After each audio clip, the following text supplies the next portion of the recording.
सरकार, ये जिद है सबको दिखाने की, ऐ इंडिया तुझको आजमाने की, वो ताकत है ये बताने की, आगे बढ़ेगा अब तो दिल में धड़केगा इंडिया, करेगा इंडिया, आगे बढ़ेगा। नमस्कार, आदाब, मैं हूं त्रिदीप रमण। सच दिखाने की जिद लेकर फिर से हाजिर हूं। वोट करेगा इंडिया में। देश का चुनावी तापमान हर गुजरते शय के साथ और भी परवान चढ़ रहा है। ऐसे में हम आपको लेकर आए हैं झारखंड की चुनावी यात्रा पर। लेकर चलेंगे आपको यहां की दो महत्वपूर्ण संसदीय सीट हजारीबाग और कोडरमा की वोट यात्रा पर और जानेंगे यहां का सियासी मिजाज।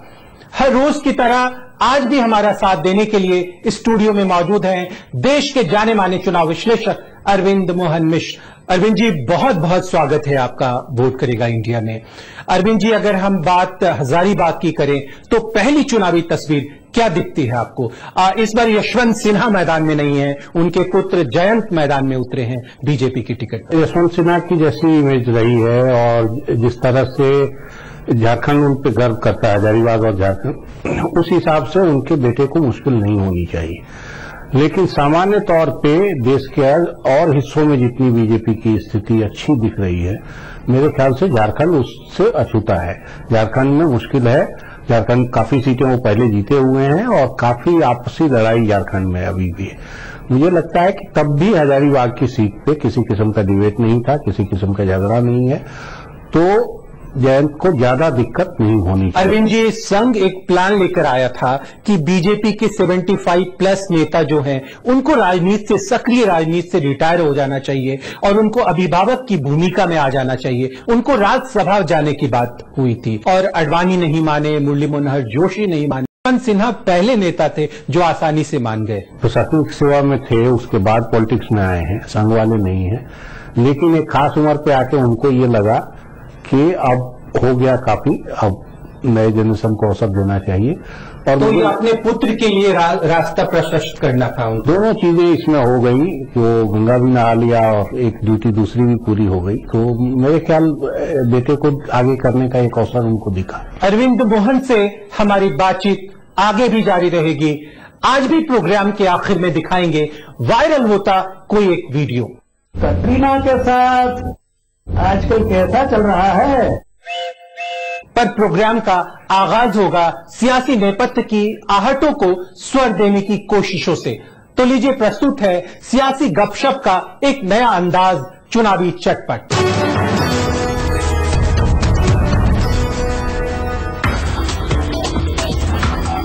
भोजपुरी स्टार रवि किशन को जौनपुर से लड़ाने में भी प्रियंका गांधी का एक अहम रोल रहा है। सबसे पहले उन्होंने कृपा शंकर सिंह को ये जिम्मा सौंपा था कि वो रवि किशन से बात करें। कृपा शंकर ने बात की तो रवि टाल मटोल करते रहे। फिर प्रियंका ने राजीव शुक्ला को ये काम सौंपा। सियासी जोड़तोड़ में माहिर शुक्ला जी ने अगले ही रोज रवि को प्रियंका के दरबार में हाजिर करा दिया। रवि किशन प्रियंका की गुजारिश को ठुकरा नहीं पाए और उन्होंने कांग्रेस के टिकट पर इंतखाब लड़ने के लिए हामी भर दी। इस पूरे मामले में ट्विस्ट ये हुआ कि बीजेपी सदर राजनाथ सिंह खुद रवि किशन के राब्ते में थे। एक तरह से उन्होंने रवि को बीजेपी के टिकट पर जौनपुर से इंतखाब लड़ने के लिए राजी भी कर लिया था, पर एन वक्त प्रियंका ने बीजेपी का सारा दाव उलट दिया। इसी तरह पार्टी राजबब्बर को लखनऊ से इंतखाब लड़ाना चाहती थी, पर मुकामी जात बिरादरी के जोड़ तोड़ को देखते हुए प्रियंका ने उन्हें गाजियाबाद भेज दिया, क्योंकि वहां मुस्लिम, जाट और पंजाबी वोटों से जीत हार का रुख बदल सकता है। इसी तरह अर्जुन सिंह के बेटे को सत्ता से लड़ाने का फैसला, पूर्णमासी राम को गोपालगंज से और आचार्य प्रमोद के अलावा इमरान मसूद को मैदान में उतारने का फैसला भी प्रियंका का ही था। वहीं प्रियंका ने अपने लिए तय किया है कि वो लोकसभा का अगला इंतखाब रायबरेली से लड़ेंगी, अपनी मां की सीट से, यानी ये इंतखाब सोनिया का आखिरी इंतखाब साबित होगा। और इसी तरह प्रियंका से अब मुतहर्रिक सियासत में उतरने के इशारे मिल रहे हैं। हजारीबाग एक ग्रामीण लोकसभा सीट है। यहाँ के लोगों की कृषि पर निर्भरता काफी है। इसके अलावा माइन से भी काफी रोजगार जोड़ा है। कुल मतदाता 16,26,890 हैं। जातिगत समीकरण भी चुनाव में एक अहम भूमिका निभाते हैं। महतो कोयरी बहुल क्षेत्र है। यादव और राजपूत वोटरों की भी अच्छी खासी तादाद है। क्षेत्र का प्रतिनिधित्व पूर्व केंद्रीय मंत्री और भाजपा के वरिष्ठ नेता यशवंत सिन्हा करते हैं। कोडरमा से हजारीबाग रेल लाइन यहां की एक प्रमुख मांग थी। यशवंत सिन्हा के वित्त मंत्री के काल में रेल लाइन का काम शुरू हुआ। 2009 के चुनाव में भी यही एक सर्वप्रमुख मुद्दा था। बतौर वित्त मंत्री और विदेश मंत्री सिन्हा ने क्षेत्र का कोई कायाकल्प तो नहीं किया, हां रेल लाइन का ट्रायल जरूर हो गया है। हजारीबाग एक संवेदनशील और नक्सल प्रभावित क्षेत्र है। महंगाई, भ्रष्टाचार, बेरोजगारी इस बार के चुनाव में यहां प्रमुख चुनावी मुद्दे रहेंगे। विकास का मुद्दा वहां पर एक बड़ा मुद्दा बना है जो बीजेपी को इसका एक एडवांटेज देता है। ये सीट पहले यशवंत सिन्हा के खाते में थी और इस दफे इस सीट से उनके बेटे पहली बार चुनाव लड़ने जा रहे हैं। नरेंद्र मोदी हालांकि परिवारवाद के खिलाफ कई बार कई मंचों से एक मुखालफत कर चुके हैं, आवाज उठा चुके हैं, लेकिन बीजेपी में भी ये परंपरा अब जड़ बनाती जा रही है। अरविंद जी, यशवंत सिन्हा से यहाँ के लोगों की नाराजगी थी थोड़ी। नहीं, देखिए काम उस तरह से आप देखेंगे तो उतने मुस्तैद वो नहीं रहे हैं, लेकिन पार्लियामेंट के मामले में हम सब लोग जानते हैं कि दो तरह के भी पार्लियामेंटेरियन होते हैं। एक तो पार्लियामेंट में जो एक्टिव हो, जो कंस्टिट्यूंसी में एक्टिव हो, और वोटर को उस पार्लियामेंटेरियन से ज्यादा शिकायत नहीं होती जो दिल्ली में एक्टिव रहता है।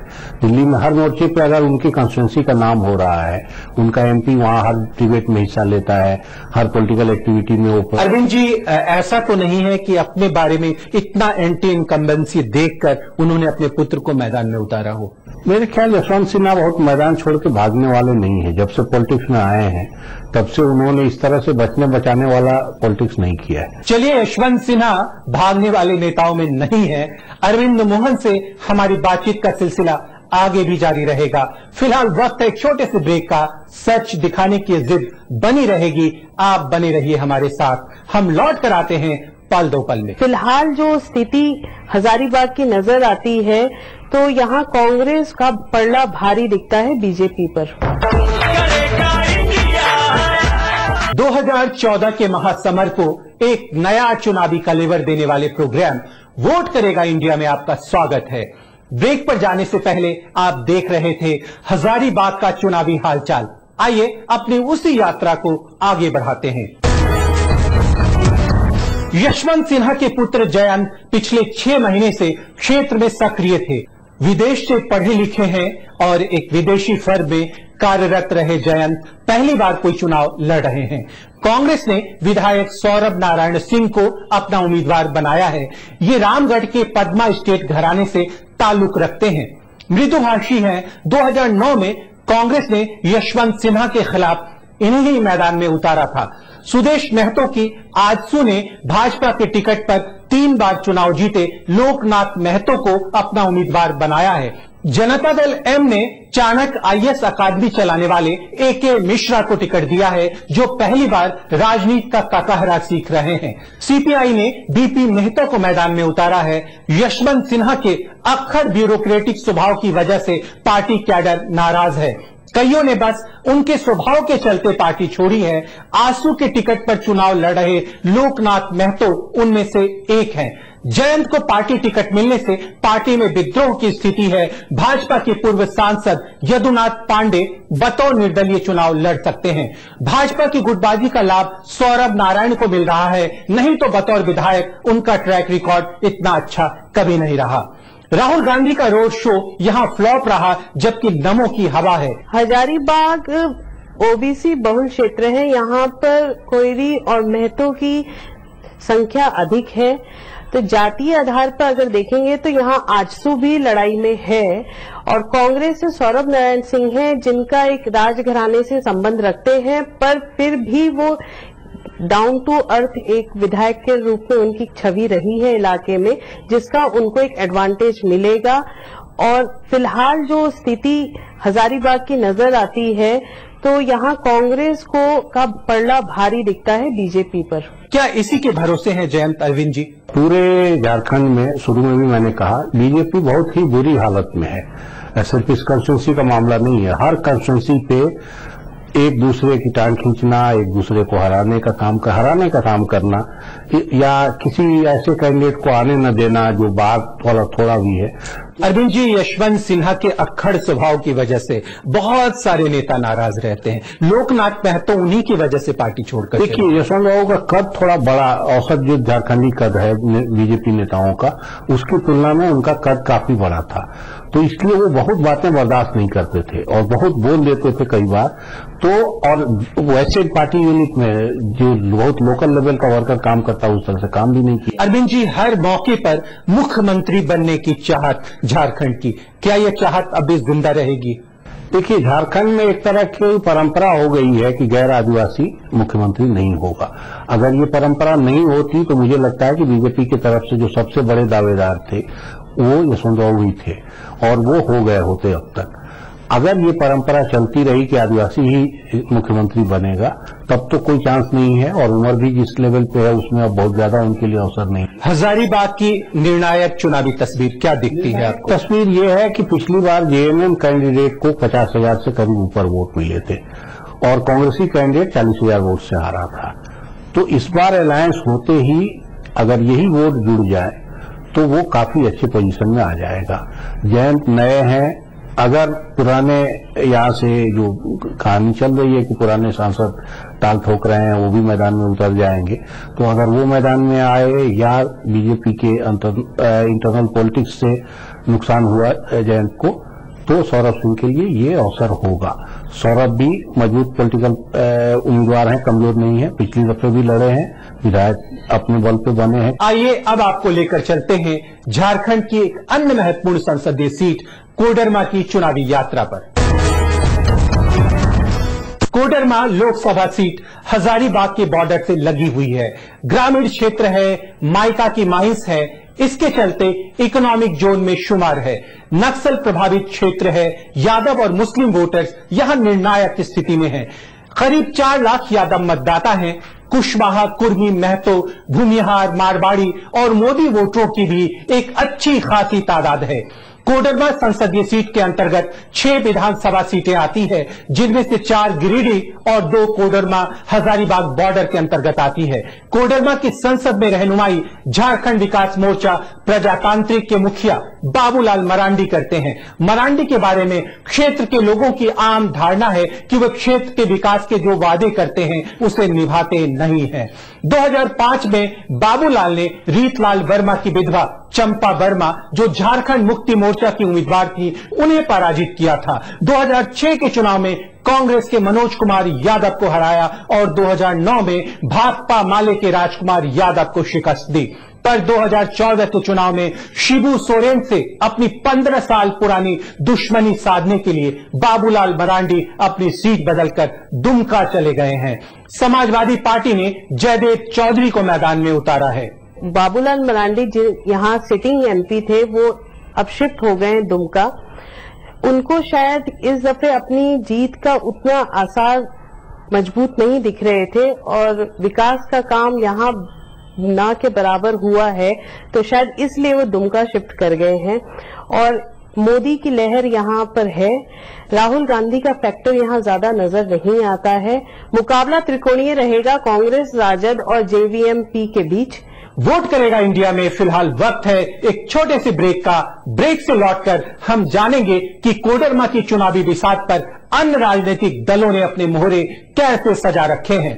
सच दिखाने की जिद बनी रहेगी, आप बने रहिए हमारे साथ। हम लौट कर आते हैं पल दो पल में। कटरीना के साथ आजकल कैसा चल रहा है? करेगा इंडिया। ब्रेक के बाद आपका एक बार फिर से स्वागत है। 2014 के चुनावी महासंग्राम की हर शय बदलती तस्वीर को पेश करने वाले प्रोग्राम वोट करेगा इंडिया में हम थे कोडरमा की चुनावी यायावरी पर। आइए अपने उसी सफर को आगे बढ़ाते हैं। झारखंड विकास मोर्चा प्रजातांत्रिक ने पूर्व सांसद रीतलाल वर्मा के पुत्र प्रणव लाल वर्मा को अपना उम्मीदवार बनाया है। पिछले चुनाव में इनकी जमानत जब्त हो गई थी। भाकपा माले ने एक बार फिर से राजकुमार यादव को मैदान में उतारा है। यादव का क्षेत्र के लोगों से नियमित तौर पर मिलना जुलना है। राजद की अन्नपूर्णा देवी चतरा के बजाय यहां से टिकट मांग रही हैं। अन्नपूर्णा देवी ने लालू पर दबाव बनाया हुआ है कि वे इस बार कोडरमा को अपने कोटे में ले लें। कांग्रेस से मनोज यादव टिकट मांग रहे हैं। अब तक यहां यह परिपाटी देखी गई है कि बाबूलाल मरांडी को सांसद बनाने में अन्नपूर्णा देवी मदद करती आई हैं। वहीं अन्नपूर्णा को विधायक बनाने में मरांडी की महती भूमिका रही है। आसू नजरुल हसन के नाम पर दांव लगा रही है, जिससे कि मुस्लिम वोट आसू के पक्ष में गोल बंद हो सके। भूमिया जाति के तिलकधारी सिंह भी कांग्रेस टिकट की दावेदारी में है। कोडरमा माइंस बहुल क्षेत्र है और इस वजह से यहाँ एक इकोनॉमिक प्रोस्पेक्ट भी बनता है, लेकिन नक्सलवाद की समस्या से ये इलाका जूझ रहा है। अरविंद जी, बाबूलाल मरांडी कोडरमा बदलकर क्यों दुमका जाना चाह रहे हैं? पिछले पार्लियामेंट में एक भी सवाल न पूछने वाले जो एमपी 14-15 हैं, उनमें उनका भी रिकॉर्ड है और वो कहाँ गायब है दिल्ली में, ये कोई दिल्ली वाला नोटिस नहीं कर सकता। उस हिसाब से आप वोट इस तैयारी में है कि सारा फोकस करेंगे जब झारखंड का चुनाव होगा। क्या शिबू सोरेन से अपनी 15 साल दुश्मनी का हिसाब चुकता करने की जल्दी में है वो? एक अगर वहां चुनाव जीत जाते हैं तो उससे बड़ा सिग्नल जाएगा कि आदिवासियों का एक नंबर नेता कौन है। तो इस बार वो वही हिसाब सेटल करना चाहते हैं। कोडरमा का मैदान छोड़े हुए हैं। कोडरमा की लड़ाई भी सामान्य आदिवासी लड़ाई जो इस इलाके में है, आदिवासी इलाके की, उससे डिफरेंट है, क्योंकि यहाँ आदिवासियों की आबादी अब काफी कम रह गई है। यहाँ मैदानी इलाका ज्यादा बड़ा हो गया है और मैदानी जातियां ज्यादा मजबूत हो गई हैं, पैसे से भी, नंबर से भी।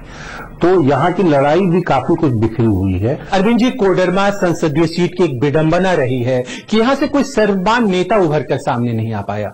बार बार दोबारा जीतना यहाँ बहुत मुश्किल है। पिछला चुनाव ही अगर आप देखेंगे तो 6-7। लेकिन बाबूलाल मरांडी 3 चुनाव जीते लगातार। बाबूलाल की इमेज कंस्टिट्यूंसी को छोड़ दीजिए तो पूरे प्रदेश में काफी अच्छी है। कंस्टिट्यूंसी में ये जरूर है कि वो बहुत काम नहीं करते कराते, बहुत उपलब्ध नहीं होते, लेकिन पूरे झारखंड में अगर आप जब से झारखंड बना है तब से ये गिनने चलेंगे कि किस चीफ मिनिस्टर ने अच्छा काम किया या राज्य के विकास के लिए कुछ प्रोजेक्ट सही लेके आए, तो हर आदमी बाबूलाल को याद करता है। अरविंद जी, जो भाजपा के उम्मीदवार यहाँ से है रविंद्र कुमार राय, वो कभी बाबूलाल मरांडी को अपना राजनीतिक गुरु मानते रहे थे। वो इतने नाराज हैं ऊपर बैठे नेताओं से, और ऊपर से भी ज्यादा जो प्रदेश पे हावी जो नेता हैं, अर्जुन मुंडा जैसे लोग, उनसे उनकी ऐसी लगती है।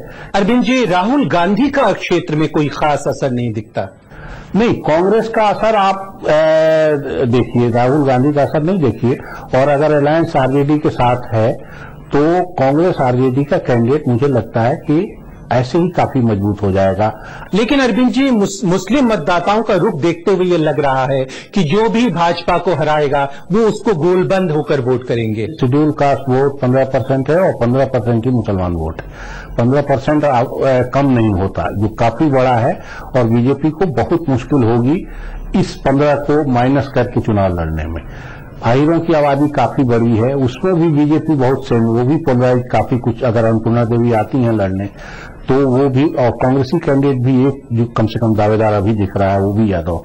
तो ऐसे में अगर आरजेडी और कांग्रेस की तरफ से कोई यादव कैंडिडेट आता है तो उसको इस कंस्टिट्यूंसी में ऐसे ही वो लड़ाई में है।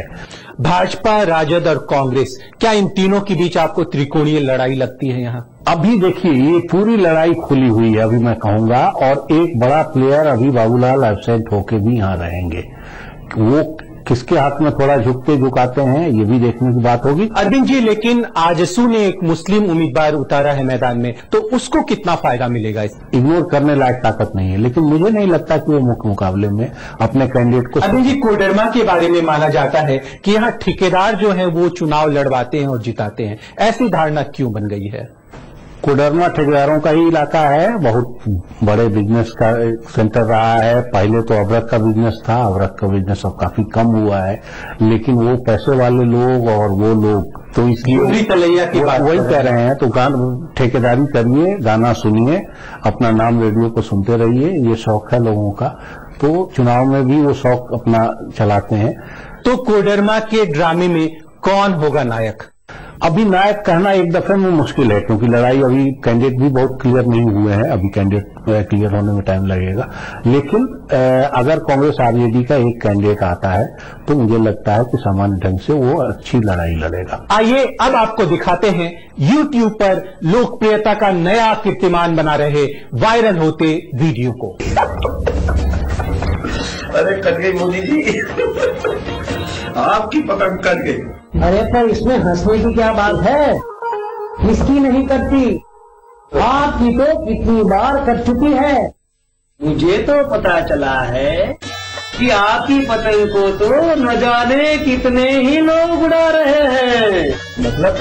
मतलब छोड़िए, बताइए कटरीना के साथ आजकल कैसा चल रहा है? बिल्कुल वैसे ही जैसा आपका और नीतीश का चल रहा है। चल तो रहा है हम दोनों में आजकल, मेरे और आपके दरमियान सेम टू सेम, जैसे पूरा देश आपकी शादी के लिए वेट कर रहा है, वैसे ही पूरा देश हमारे पीएम बनने के लिए वेट कर रहा है। आज के लिए बस इतना ही। हमें बताएं कि आपको हमारा ये प्रोग्राम कैसा लगता है। अब आपसे मुलाकात होगी सोमवार की शाम 6 बजे इसी चैनल पर, इसी प्रोग्राम में सच दिखाने की इसी जिद के साथ। तब तक के लिए मैं त्रिदी ब्राह्मण अपने साथी चुनाव विशेषज्ञ अरविंद मोहन और एनटीआई मीडिया की पूरी टीम के साथ आपसे लेता हूं विदा। नमस्कार, गुड नाइट।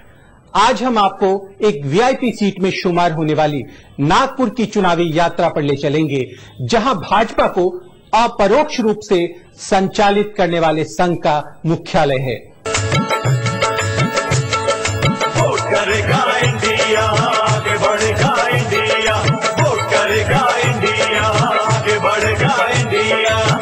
वोट करेगा इंडिया, इंडिया आगे बढ़ेगा इंडिया। वोट करेगा इंडिया, आगे बढ़ेगा इंडिया। वोट करेगा इंडिया, आगे बढ़ेगा इंडिया। ये जिद है सच को